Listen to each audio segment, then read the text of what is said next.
오늘은 바늘길을 통과한 부자 6번째 시간입니다. 원래 계획상으로는 이렇게 좀 몇 챕터씩 묶어서 한 번에 설교를 하고 싶은 생각이 있었는데 그렇게 하다 보니까 이게 좀 분산이 돼서 정말 핵심적인 부분들을 나누지를 못하겠더라고요. 그래서 전체를 하지는 못하고 중요한 것 몇 가지씩만 뽑아서 이렇게 말씀을 나누고 있습니다. 오늘은 이제 행복에 대한 부분이고요. 행복은 소유가 아닌 존재이고 관계이다. 이런 주제를 가지고 오늘 말씀을 나눠봅니다. 빌립보 4장 11절부터 13절까지 말씀. 우리 같이 한번 읽어보겠습니다. 내가 궁핍해서 이렇게 말하는 것이 아닙니다. 나는 어떤 처지에서도 스스로 만족하는 법을 배웠습니다.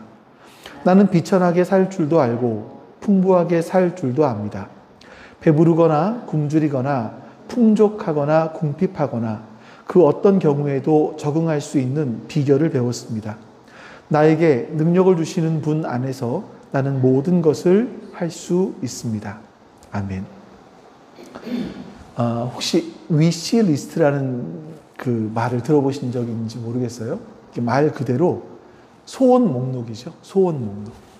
그러니까 젊은 사람들 사이에서 올해 꼭 내가 사고 싶은 거, 올해 꼭 가보고 싶은 여행지, 이런 목록을 만들어서 SNS에 공유하는 겁니다. 이런 게 이제 유행을 한다고 해요. 아마 여기 계신 모든 분들이 연령과 상관없이 마음속에는 저마다의 위시리스트가 있을 것 같습니다. 20대 청년이라고 한다면 꿈을 이루기 위한 어떤 기업체에 합격하는 것, 30, 40대는 가장이 되면 내 집을 마련하고 가족과 함께 살 수 있는 공간을 마련하는 것, 50, 60대가 되면 자녀들의 결혼식, 또 편안한 노후를 위한 든든한, 아까도 얘기했습니다만 연금, 이런 것들이 아마 자신의 위시리스트가 아닐까 하는 생각이 듭니다. 이런 것들이 이루어진다라는 상상을 해보면 흐뭇한 미소, 또 때로는 그런 것들이 내가 일하게 하는 동기가 되기도 하겠죠. 근데 제가 바로 얼마 전에 저에게 이 위시리스트가 현실이 되는 짜릿함, 이게 얼마나 짧은지를 경험한 사건이 하나 있었습니다. 한 열흘 전쯤인가요? 저희 집에 텔레비전이 고장이 났었어요. 당연히 저는 이제 고장이 났으니까 이건 사야죠. 사기 위해서 저는 가성비가 좋은 텔레비전은 뭐가 있을까? 중소기업으로 사기로 했고, 가격대는 한 50만 원 미만으로 해서 사기로 했어요. 제 생각에. 그리고 이제 웹서핑을 하기 시작을 하는 겁니다. 근데 이제 아내가 이런 말을 하는 거예요. 차를 구입을 했으니 통장에는 잔고가 없다. 그러니 우리 한 달만 TV 없이 살아보자. 이렇게 얘기를 했습니다. 저는 그래서 그래? 그렇게 해보지 뭐. 하지만 저는요, 여전히 틈이 나는 대로 리서치를 하고 있었어요. 계속해서. 그리고 리서치한 자료들을 바탕으로 해서 어떤 중소기업 제품은 이런 특징이 있고, 어떤 중소기업 제품은 좋고, 어떻게 하면 가장 싸게 살 수 있어. 이런 여러 가지, 그러니까 집사람한테 계속 잽을 날리는 거예요. 이런 게 좋고, 이렇게 좋고. 하루는 예은이가, 저의 이런 말을 듣던 예은이가, 아빠는 차를 살 때도 계속 차에 대한 이야기만 했는데, 이제는 차 산 지 얼마 됐다고 TV에 대한 이야기만 하고 있어. 이런 이야기를 저한테 딱 하는 겁니다. 근데 저는 이제 딱 이 생각이 있었어요. 나는 TV를 사고 싶어서라기보다 TV에 있는 새로운 기술. 난 호기심 많은 사람이라서 TV의 새로운 화질, 음질, 인공지능으로 한다라고 하는 화질 업스케일링, 이런 기능들이 너무 보고 싶은 거야. 라고 나의 지적 호기심을 채우기 위한 것이야. 라고 이야기를 했지만 예은이는 저에게 그거는 아빠가 설교 시간에 얘기했던 욕망, 욕구야. 라고 이야기를 하더라고요. 저는 잽을 날렸는데 카운터 펀치를 맞았습니다. 제 자신을 돌아보니까 진짜 그 말이 맞는 거예요. 얼마 전까지 저의 마음을 사로잡고 있던 자동차에 대한 욕구가 충족된 지 얼마 지나지 않았는데 쉴 새도 없이 저의 욕구는 다른, 물론 이게 뭐 사치품은 아니라고 생각을 했지만 다른 대상인 TV로 옮겨가 있었던 거죠. 혹시 여러분들은 그런 경험이 없으신가요? 하나의 욕구가 충족됐습니다. 그러면 어느새 나의 눈은 그걸로 만족하는 것이 아니라 또 다른 욕구를 향해서 내 시선이 가 있더라. 세상은 끊임없이 우리의 속삭입니다. 새로운 기술이 개발되었어. 이런 기술은 경험해 봐야지. 아, 새로운 제품이 나왔잖아? 이 제품을 가지면 행복할 거야. 남들보다 더 나은 삶을 살아야 성공한 인생 아니겠어?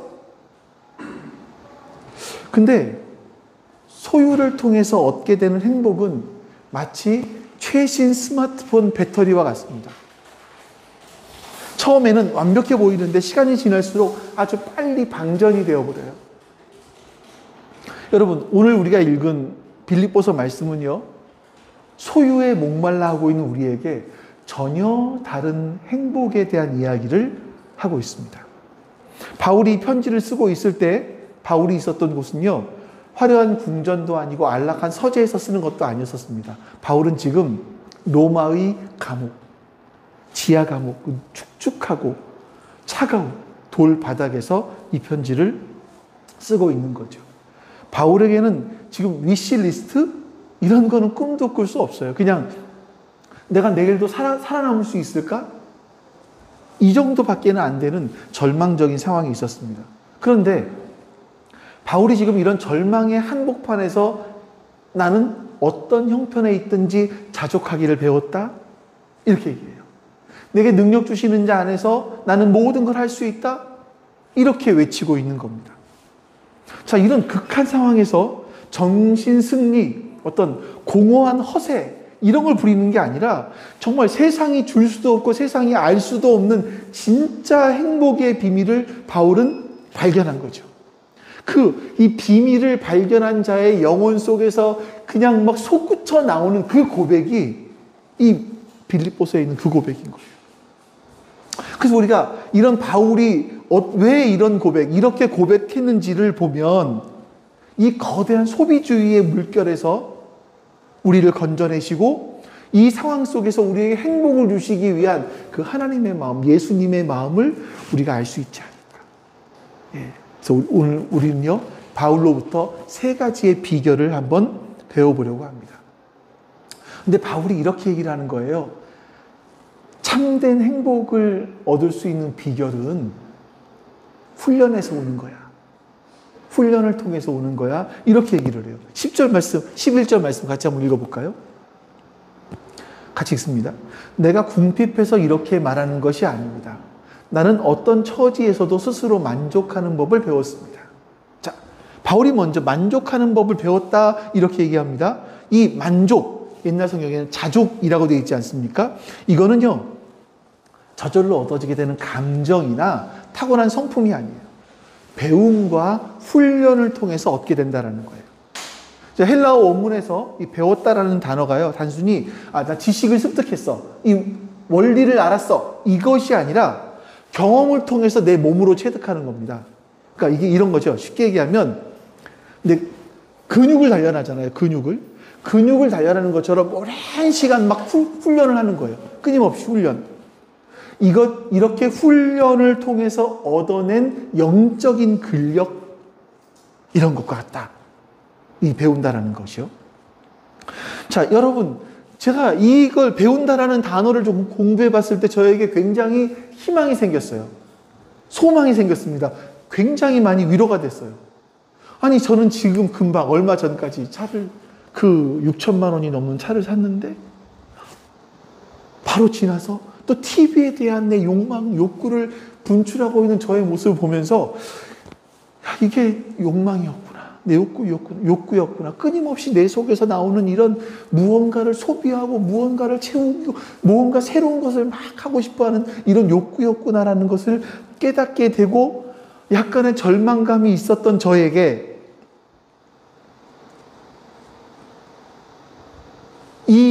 내가 지금 당장은 이런 감정의 널뛰기를 하고 있지만, 이거는 내가 배울 수 있는 거구나. 배우면 나도 할 수 있는 거구나라는 것을 깨달았어요. 여러분, 그리고 우리가 배워가야 될 이 만족이라는 단어 있지 않습니까? 이 만족이라는 단어가 특별해요. 이 당시 이거는 헬라 철학, 특히나 스토아 학파에서 많이 쓰던 단어거든요. 제가 지난주인가 그 지난주에 말씀드렸는데, 이 스토아 학파에서 쓰고 있는 이 만족, 자족이라는 단어는요, 이렇게 보시면 돼요. 우리나라 옛날에 그 유교 사상을 했던 유교 사상 때 선비들이 자신을 갈고 닦잖아요. 자신의 마음을 갈고 닦는 거예요.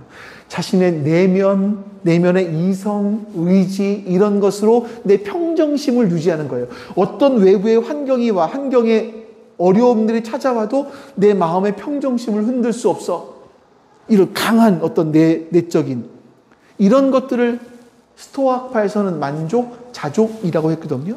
이걸 최고의 미덕, 성숙한 사람이라고 생각을 했어요. 근데 바울은요, 이 바울의 자족은요, 이 스토아파에서 말하는 자기 만족이 아니라 그리스도 만족인 거예요. 그리스도 만족. 세상 철학에서는 너 자신을 믿어. 이렇게 말을 하지만 바울은요, 나는 연약하고 나는 연약해. 나의 만족은 오직 내 안에 계신 그리스도로부터 와. 라고 지금 바울이 선포하고 있는 거죠. 이것은요, 이 그리스도의 만족을 우리가 배우고 훈련하면 우리도 만족할 수 있다. 이걸 얘기하는 거예요. 왜 이걸 배워야 되는가 하면 세상은요, 끊임없이 우리에게 이 그리스도의 만족과 정반대의 것을 계속 이야기합니다. 우리가 눈을 뜨는 순간부터 잠드는 순간까지 우리는 소비에 대해서 강요를 당해요. 이런 사회를 살고 있습니다. 여러분, 스마트폰을 딱 켜잖아요. 인스타, SNS, 어떤 SNS 딱 들어가면 먹방들이 나오죠. 또 요즘에 이런 것들이 있더라고요. 엄청난 양의 물건을 막 사요. 그리고 이걸 자랑하는 거예요. 하울이라고 한대요. 그리고 돈 자랑의 끝판왕인 플렉스. 이런 문화가 갇혀 있지 않습니까? 그래서 SNS 피드를 딱 넘기다 보면 나만 빼고 다들 잘 사는 것 같아. 나만 빼고 다들 행복한 것 같아. 나는 도태되고 뒤처진 것 같은 불안감들에 휩싸이게 되죠. 이게 소비주의. 이런 거는 여러분 우연히 생기는 게 아닙니다. 우리가 살아가는 이 자본주의 사회는요, 소비를 통해서 성장해요. 그래서 소비가 위축되면 경제가 내려앉는 거죠. 마이너스가 되는 거예요. 그 돈을 써야 되는 거예요. 돈이 돌아야 되는 거예요. 이게 경제학의 기본 원리인 것처럼 말을 하죠. 그래서 소비를 많이 하는 것이 사회에 기여하는 미덕인 것처럼 교묘하게 포장합니다. 자, 사회주의학자 막스 웨버가 프로테스탄트 윤리와 자본주의 정신, 여기서 이런 말을 했었어요. 미국식 자본주의가 자본주의의 발흥을 이끈 것은 아이러니하게도 청교도의 근검 절약 정신이었다. 이렇게 얘기를 해요. 이게 뭐냐면 청교도들은요, 모든 일을 할 때 이게 하나님의 일이에요. 내 일이 아니에요. 하나님의 일이에요. 하나님의 일을 하는 것처럼 성실하게 일을 했어요. 근데 또 한편에서 어떤 마음이 있냐면 사치와 낭비는 죄악처럼 여겼어요.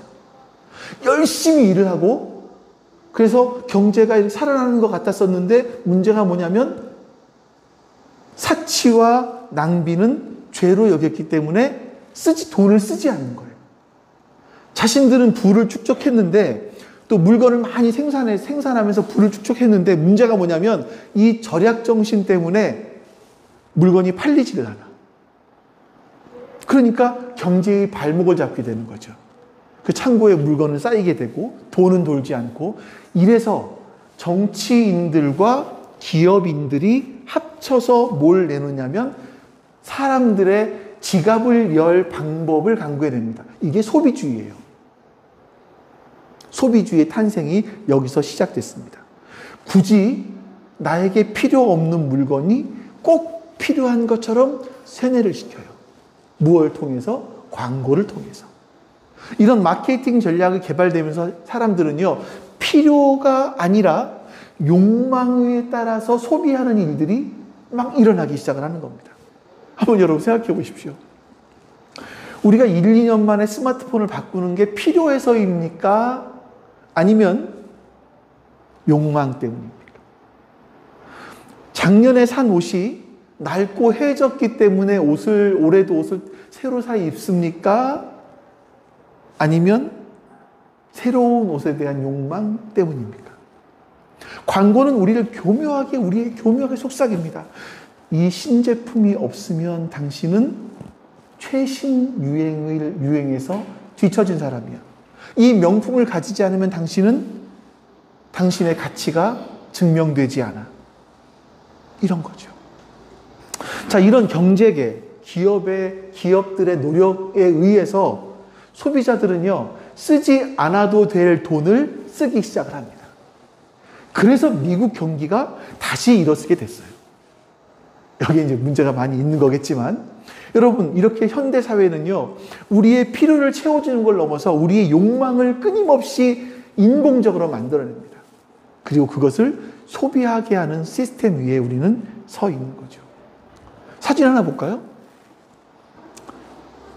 이게 칠레라는 나라의 아타카마 사막이에요. 가장 건조한 곳이라고 해요.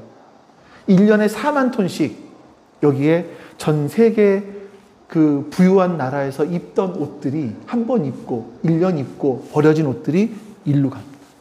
버려져요. 부유한 사람들은요, 더 자극적이고 사치스러운 것을 찾고, 기업들은 그들에게 그들의 사치하는 마음들을 채워주기 위해서 더 많은 이윤이 남는 사치품 생산에 몰두합니다. 여러분, 이런 소비주의는요, 우리가 물질을 통해서 자신의 가치를 증명한다. 내가 이 물질을 소유하면 남들보다 더 우월하다. 이런 착각에 빠지게 만드는 거죠.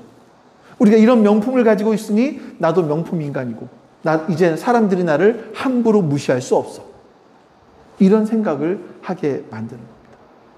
마치 여러분, 이건요, 창세기에 나오는 바벨탑 사건의 현재판 재현이 아닌가라는 생각이 들어요. 창세기 11장에 보면 사람들이 벽돌을 구워요. 견고한 성읍을 쌓고 하늘까지 닿는 높은 탑을 쌓습니다. 그리고 이렇게 말을 하죠.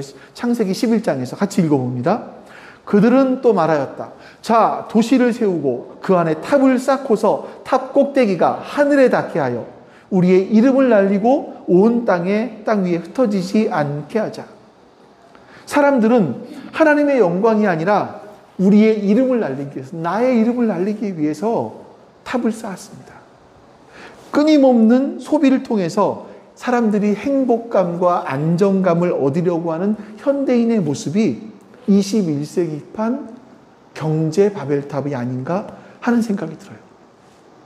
더 높은 브랜드, 더 비싼 제품, 더 넓은 아파트, 이걸 소유함으로써 자신의 가치를 증명하려는 이 인간의 욕망, 이 욕망의 탑은요, 결국 하나님이 흩어버리셨던 바벨탑과 같지 않은가, 결국 무너져낼 수밖에 없지 않은가 하는 생각이 듭니다. 왜냐하면 그 기반이 진리이신 하나님이 아니라 거짓과 탐욕이라고 하는 모래 위에 세워져 있기 때문에 그렇습니다. 우리는 이 세상이 훈련시키고 세상이 말하는 이 거짓된 행복 공식이 아니라 그리스도 안에서 참된 만족을 얻는 법을 날마다 훈련하셔야 돼요. 참된 자족을 얻는 법을 날마다 훈련하셔야 돼요. 이것은 여러분, 두 번째, 이 참된 행복의 비밀은요, 이 풍요, 결핍, 이 두 가지를 모두 다스릴 수 있는 능력을 말합니다. 자, 12절 말씀을 볼게요. 같이 읽어봅니다. 나는 비천하게 살 줄도 알고 풍부하게 살 줄도 압니다. 배부르거나 굶주리거나 풍족하거나 궁핍하거나 그 어떤 경우에도 적응할 수 있는 비결을 배웠습니다. 12절에서 바울은요, 자신이 배운 자족이 구체적으로 어떤 것인지를 설명을 해요. 근데 극과 극의 상황이에요. 비천, 배고픔, 배부름, 이 모든 걸 경험했다라는 겁니다. 이 모든 상황에서 상황에 대처할 비결을 배웠다라고 말해요. 여기서 비결을 배웠다라는 말이 참 특별한 단어예요. 이 고대 시대에는 뭐 신비 종교들이 많이 있었잖아요. 소규모의 신비 종교들. 근데 이 신비 종교에서 사제가 후계자에게 자신만 알고 있는 이 비밀들, 이 진리들을, 자신들 종교의 비밀들을 비밀스럽게 전수해 준다라고 할 때 쓰는 단어가 이거예요. 그러니까 바울이 말하는 것은요, 이 자신이 터득한 자족의 비결은 세상의 지혜로는 알 수 없는, 오직 그리스도 안에서만 계시되는 아주 신비스러운, 이 계시되는 신비스러운 비밀이야. 이거를 강조하고 있는 거죠. 이 비결의 내용이 뭡니까? 상황의 노예가 되지 않는 능력입니다. 우리는 보통 이런 생각들을 해요. 내가 가난했을 때, 굶주렸을 때, 배고팠을 때 이거를 이기는 것만 중요하다고 생각을 합니다. 근데 바울은요, 풍부, 배부름, 이것도 이겨낼 수 있는 똑같은 능력이 필요하다라고 얘기하는 거예요. 왜 그렇습니까, 여러분? 궁핍이 우리를 절망과 원망에 빠뜨린다면 풍요는요, 우리를 교만과 탐욕 속으로 몰아넣어요. 하나님을 잊어버리게 하는 나의 영적인 나태함에, 나를 영적인 나태함으로 빠지게 만듭니다. 가난할 때는 그래도 무언가 붙잡아야 되기 때문에 간절히 기도하죠. 근데 부유해지니까 기도 시간이 줄어들고 말씀과 멀어져 있는 우리 자신을 발견하게 되는 건 어렵지 않습니다. 바울이 배운 비밀은요, 궁핍 속에서도 하나님의 신실하심을 믿고 비굴해지지 않는 능력. 동시에 내가 풍요롭지만 교만하지 않고 이 모든 것이 하나님께로부터 나에게 온 선물이라는 것을 인정하는 청지기로서의 삶. 이 능력들을 말하는 거예요. 이걸 깨닫는 능력. 이것이야말로 진정으로 상황을 다스리는, 세상이 감당할 수 없는 그리스도인의 모습인 겁니다. 그럼 여러분, 풍요를 다스리는 비결이 뭘까요?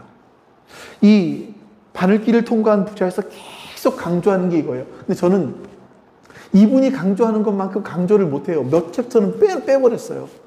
이게 뭐냐면, 내 것을 채우는 데 쓰지 않고 하나님의 마음으로 이웃을 위해 내어주는 것이라고 얘기를 해요.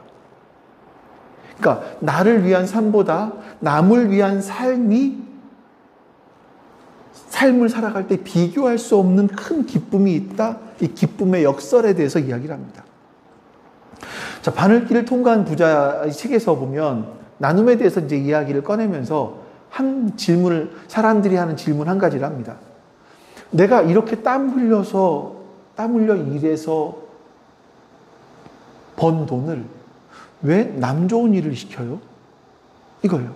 내가 열심히 일한 건데 왜 남 좋은 일을 시키죠? 여러분, 당연한 거 아닙니까? 굉장히 합리적이고 당연한 질문처럼 보여요. 내가 노력한 대가는 온전히 내가 누리는 것이 마땅해 보입니다. 이 치열한 경쟁 사회 속에서 내가 열심히 일해서 나를 책임지고 내 가족, 내 자녀를 책임지는 것, 이게 인지상정 아니겠습니까? 나누고 베푸는 삶이 자칫 잘못하면 열심히 이 일을 하려고 하는 의욕을 꺾는 어떤 사회 전체의 활력을 떨어뜨리는 그런 우려가 될 수도 있다. 이런 말을 하기도 해요. 그러니까 세상은 끊임없이 우리에게 너의 것을 지키고 너의 것을 불려, 이런 지혜를 가져라고 가르칩니다. 하지만 성경은요, 우리에게 기쁨의 역설을 이야기하는 겁니다. 바로 나를 위한 삶보다 남을 위한 삶을 살아갈 때 비교할 수 없는 큰 기쁨과 의미가 있다. 이렇게 이야기하는 거죠. 이제 이게 성경에서 이야기하는 건 뭐냐면요, 성령께서 우리 마음에 임하실 때 나타나게 되는 첫 번째 변화가 뭐냐면 바로 우리의 시선의 변화입니다. 그 이전까지는 나에게 고정되어 있습니다. 나에게 고정되어 있던 시선이 하나님께, 그리고 우리 이웃들에게 향하여지기 시작하더라고요. 이전에는 내가 배부른 것만 중요했어요. 근데 이제는 이웃의 굶주림이, 아픔이 눈에 들어오기 시작하더라. 이전까지는 내 자녀가 성공하는 것, 내가 성공하는 것에만 관심이 있었는데 이제는 공동체의 아픔을 위해서 무릎 꿇고 기도하게 되더라, 이겁니다. 내 안에 이기적인 욕망이 있는 자리에 세상을 향한 하나님의 마음이 심겨졌어요. 그래서 이런 세상을 향한, 이웃들을 향한, 힘든 사람들을 향한 어떤 내 하나님의 마음이 내 안에 전달되기 시작을 하는 겁니다. 어떤 이런 사람은 더 이상 남 좋은 일 시키는 것을 손해라고 생각하지 않아요. 오히려 기쁨이죠. 20세기 초에 스위스에서 굉장히 유복한 가정에서 태어난 사람, 의사이고 신학자이고 철학자인 사람, 혹시 아세요? 알베르트 슈바이처입니다. 이 알베르트 슈바이처는요, 의사였고 신학자였고 철학자였었습니다. 그 학문적으로도 굉장히 뛰어난 사람이었어요. 이런 학벌을 가지고 있는 가문의 사람이라면 그의 미래는 그냥 탄탄대로였었을 겁니다. 그런데 그런 사람이 아프리카 오지에 굶주리고 병든 사람들을 위해서 평생을 바쳐요. 이거는 단순한 영웅 심리나 감성주의가 아니었었습니다. 그는요, 고통받는 사람들을 향한 하나님의 마음, 그거를 느꼈던 것 같아요. 그래서 유럽에서의 안락한 삶보다 그 고통받는 사람들을 섬기는 일이 비교할 수 없이 그 자신의 영혼에 기쁨을 준다는 것을 발견했던 것 같습니다. 그래서 이 슈바이처에게는요,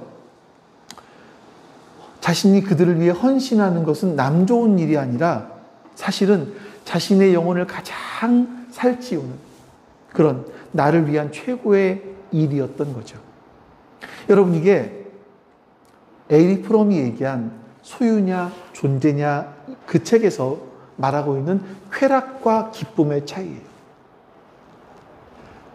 소유에서 오는 감정, 무엇을 소유했을 때 얻게 되었던 감정을 쾌락이라고 정의합니다. 쾌락은요, 일시적이고 자극적이에요.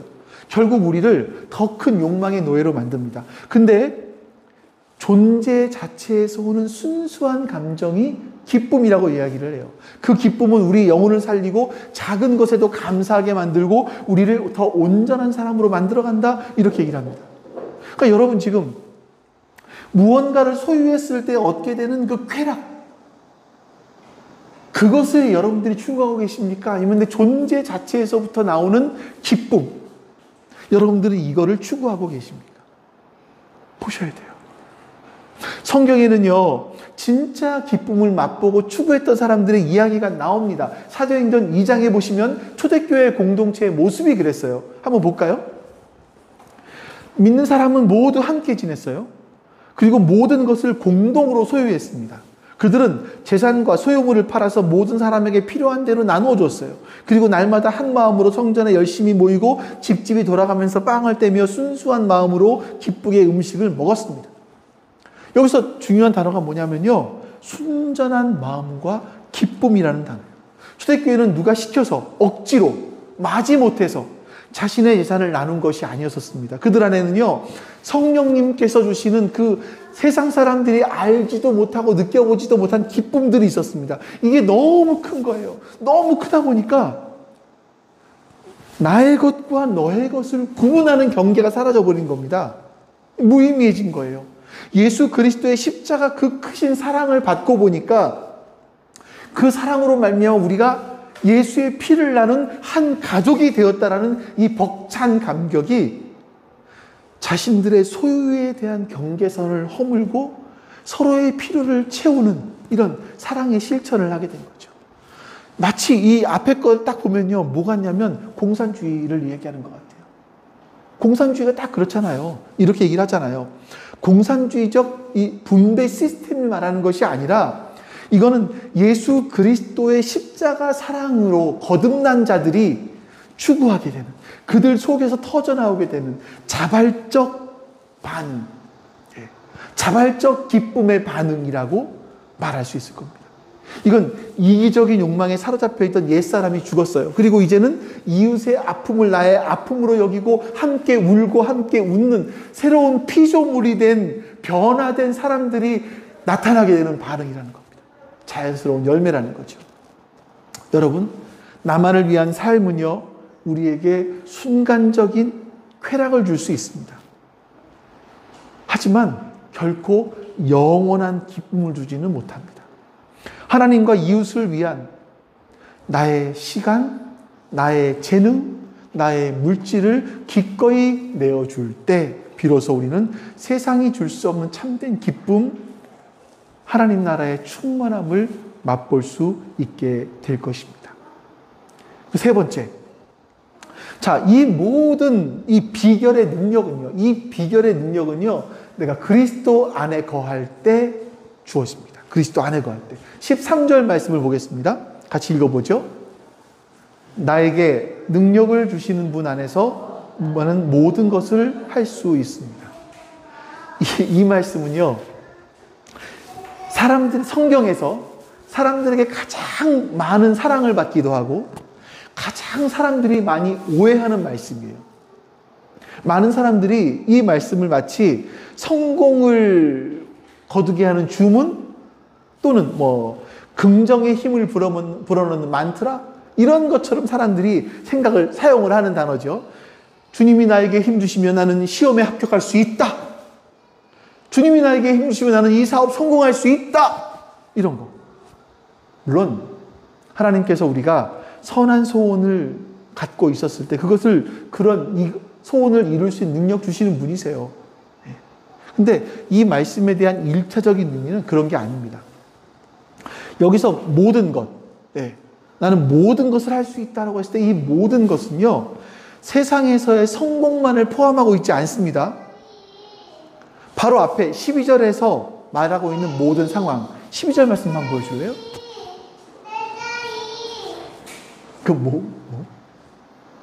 똘똘이? 똘똘이. 자, 이 모든 상황이 뭡니까? 비천과 풍족. 배부르거나 굶주림. 풍족하거나 궁핍함. 이 모든 것들을 다 포함하는 거죠. 이것들을 다 감당할 수 있다. 라고 지금 바울은 말하고 있는 겁니다. 이 모든 것을 할 수 있다. 나는 내게 능력 주시는 그리스도 그분 안에서 가난도 부요도 감당할 수 있고 배고픔도 배부름도 감당할 수 있다. 거기도 기쁨을 잃지 않고 배부름 속에서도 교만을 잃지 않고 살아갈 수 있다라고 말하는 거예요. 여기서 보니까 다시 13절 가장 중요한 핵심 단어가 뭐냐면요, 나는 나에게 능력 주시는 분 안에서예요. 안에서. 저는 그 생각을 못 했는데, 제가 여러분들에게 이제 그 음성 파일 보내드린 거 있지 않습니까? 거기서 보니까 이렇게 표현을 해놨어요. 그거 너무 적당하다는 생각이 들었어요. 왜냐면, 우리가 와이파이 존 안에 들어가야만 이 통신을 할 수 있잖아요. 와이파이가 사용할 수 있잖아요. 거기로 넘어가면 사용할 수 없는 것처럼 우리가 나에게 능력 주시는 그 분 안에 있었을 때 우리가 이 모든 것들을 이겨낼 수 있다는 거죠. 능력은 그냥 하늘에서 뚝 떨어지는 게 아니라는 겁니다. 우리가 그리스도 안에 있을 때 그 바운드리 안에 포함되어 있었을 때 마치 포도나무 가지가 줄기에 붙어 있었을 때 수액을 공급받고 그래서 내가 열매를 맺을 수 있는 것처럼 말입니다. 최신 스마트폰에 놀라운 기능 갖고 있을지라도 그것이 배터리가 0%면 벽돌이죠. 쓸모가 없습니다. 못 박을 때 써나요? 하지만 전원 어댑터를 통해서 콘센트에 연결되는 순간 우리는 스마트폰을 통해서 그 기능들을 100% 활용할 수 있게 되는 겁니다. 바울이 발견한 자족의 비밀이 바로 이거예요. 우리의 행복과 만족은요, 내 능력이나 어떤 외부의 환경에 달려있는 것이 아니라 내게 능력 주시는 바로 그 분, 내가 그 예수 그리스도께 연결되어 있느냐, 여기에 달려있다는 겁니다. 결국 기독교가 말하는 행복의 본질은요, 소유의 문제가 아니라 내가 어떤 존재인가, 나는 하나님과 어떤 이웃과 어떤 관계를 맺고 있는 이 존재와 관계의 문제라는 것을 우리는 성경에서는 말씀하고 있습니다. 하나님과의 관계가 바로 되면 물질은 더 이상 우리의 삶의 주인이 되지 않습니다. 물질은 그저 우리가 사명을 이루기 위한 도구가 되는 거죠. 없어도 있는 것처럼 당당할 수 있고요. 있어도 없는 것처럼 자유로울 수 있는 사람이 되는 겁니다. 왜냐하면 우리의 기쁨의 원천은 무언가 채워져 가는 통장이 아니라 영원히 마르지 않는 샘물이신 예수 그리스도에게 있기 때문입니다. 하나님과의 깊은 사귐에서 그분의 마음을 알아가는 사람은요, 더 이상 돈 모으는 재미, 무언가를 사는 재미, 여기에 이끌리지 않고 오히려 가난하고 소외된 사람들을 향한 하나님 아버지의 아픈 마음에 공감하고 그들을 돕는 일을 더 큰 기쁨으로 여기게 되는 겁니다. 세상은 야, 누릴 줄도 알아야지 라고 말하지만 바울은요, 무분별하게 누리는 쾌락보다 하나님의 뜻을 위해 절제하고 나누는 삶에서 더 깊은 영적인 만족과 기쁨을, 행복을 느낄 수 있었던 거죠. 자, 여러분, 오늘 우리는 행복의 두 가지 길을 같이 나눴습니다. 하나는 소유를 통해서 세상의 어떤 것들을 소유함을 통해서 만족을 얻고 그로 인해서 행복감을 누리고자 하는 그런 세상의 길. 그 길은 넓습니다. 아주 화려해 보이죠. 하지만 그 끝은요, 또 다른 만족을 찾아가는 갈증, 허무함, 이런 걸로 가득한 경제적인 바벨탑이라고 할 수 있겠죠. 다른 하나는 하나님과의 관계를 통해서 얻게 되는, 기쁨을 얻게 되는 믿음의 길입니다. 하나님과의 친밀한 관계 속에서 우리는 참된 만족의 길을 찾는 겁니다.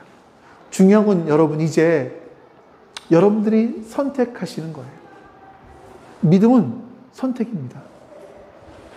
우리는 계속해서 세상의 기준을 따라서 이 소유의 쳇바퀴를 계속 돌 것인가? 아니면 용기를 내어서 그 쳇바퀴에서 내려와서 하나님께서 약속하신 이 관계의 풍성함 속으로 들어갈 것인가? 세상은 끊임없이 우리에게 더 많은 용량의 배터리를 가져야 된다고 얘기하지만 성경은요, 우리가 예수님께 플러그인 되어 있으면 돼라고 이야기합니다. 여러분, 이번 한 주 한번 이렇게 살아보면 어떨까요? 무언가를 사기 전에 이게 정말 나에게 필요한 것인가? 아니면 세상이 만들어낸 욕망인가? 한번 질문해 보십시오.